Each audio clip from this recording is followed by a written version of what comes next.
At dahil sobrang lakas ng tirik ng araw sa aming lugar, ay naisip namin magpakabit ng solar upang makabawas sa gasto sa kuryente at hindi masyadong mainit ang aming bubong.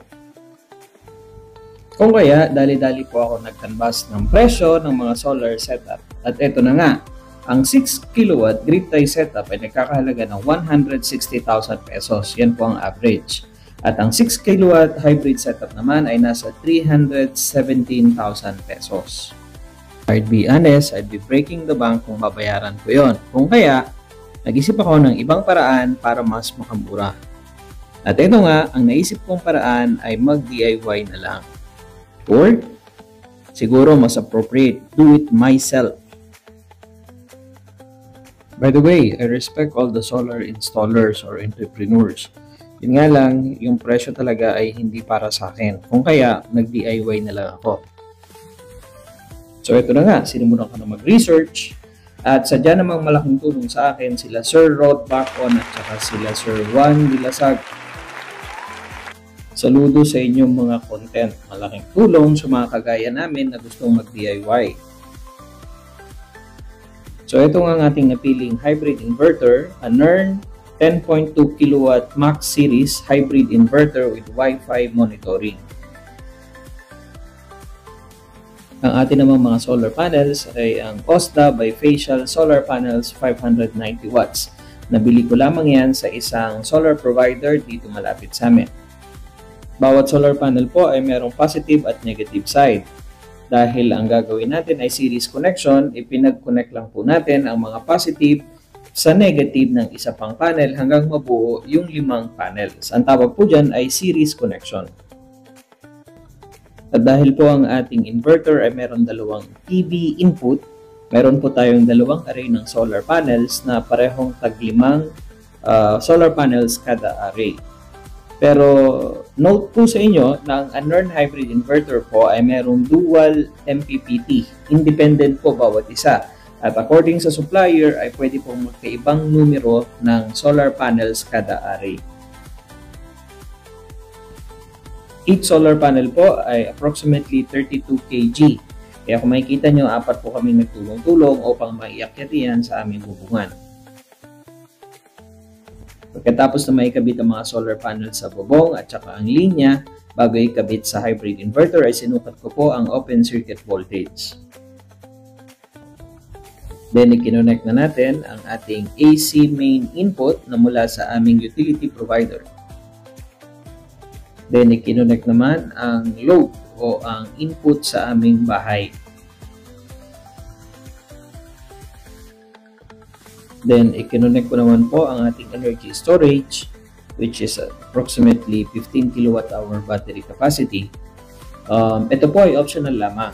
Sabi naman ng supplier ay gagana pa rin naman yung inverter kahit walang battery, which is proven naman po. Tinesting ko yan.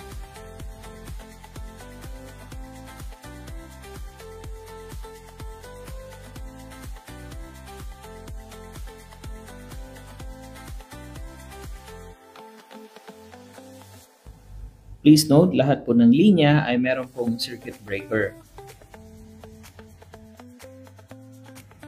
At ito na nga ang ating setup. Take note na temporary pa lang po yan, ayusin natin kapag mas may oras tayo. Siguro ang iba sa inyo ay nagtatanong ano mga pinapagana nito sa amin. So ito po ay nakakonect na sa buong bahay. Meron po tayong 2 AC na 1.5 HP, fridge, TV, which are all gumagana po yan maghapon. At meron naman tayong mga intermittent appliances kagaya ng mga lutuan at water pump. Yan po ay lahat nakakonect din sa ating system. Meron pong notice si NERN na sinasabi na dapat po ang ating inverter capacity ay at least 3 times ng ating po mga inductive load. Kung ano naman yung mga inductive load, yan po ay mga appliances na meron pong mga motor.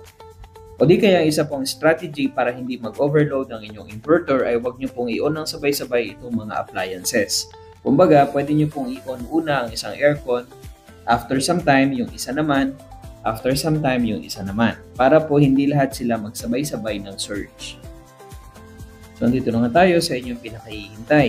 Magkano po ang inabot ng system? Ang ating pong solar panels na 10 piraso ay nagkakahalaga ng 38,000 peso. Atin pong inverter, 10.2 kilowatt ay nagkakahalaga ng 38,000 peso. At ang atin pong mga accessories, mid clamps, L-foot, end clamps at mga breakers ay nagkakahalaga ng 12,000 pesos.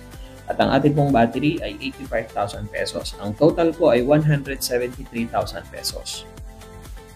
Ang atin pong setup ay hybrid setup, which means pwede siyang mag-operate on grid, pwede siyang mag-operate off grid.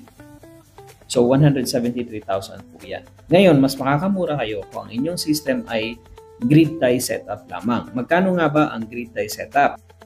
Sa parehong specs na system po, ang grid tie setup ay aabot lamang ng 86,000 pesos. So halos kalahati po ng presyo ay ang battery. Ang tanong, sulit ba itong system na to? Well, balikan po natin. Ang high range po na estimate natin na 6 kW ay 317,000 almost kay Provider X. Tingnan nyo po mabuti ang specs. Ang 317,000 po na in-offer sa akin ay 6 kW solar panels, 6 kW hybrid inverter, at 10 kWh na battery.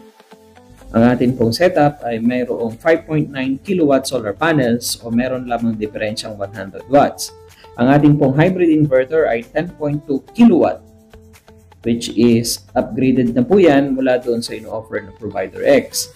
At ganoon din po sa battery, halos 1.5 po ang size ng ating battery, upgrade na po yan, 15 kW. Kung titignan nyo po, ang ating pong specs ay upgraded, pero mas mura kumpara sa ino-offer na Provider X.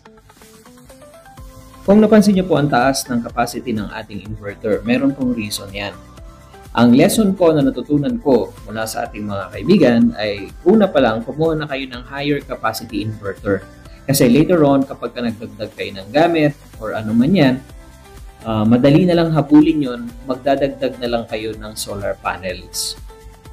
Kasi kung maliit po or lower capacity yung inverter, baka dumating ang point na kailangan nyo bumili ng bagong inverter kasi hindi niya na kayang supplyan yung inyong mga appliances. So, ang ating pong total savings ay approximately 143,940.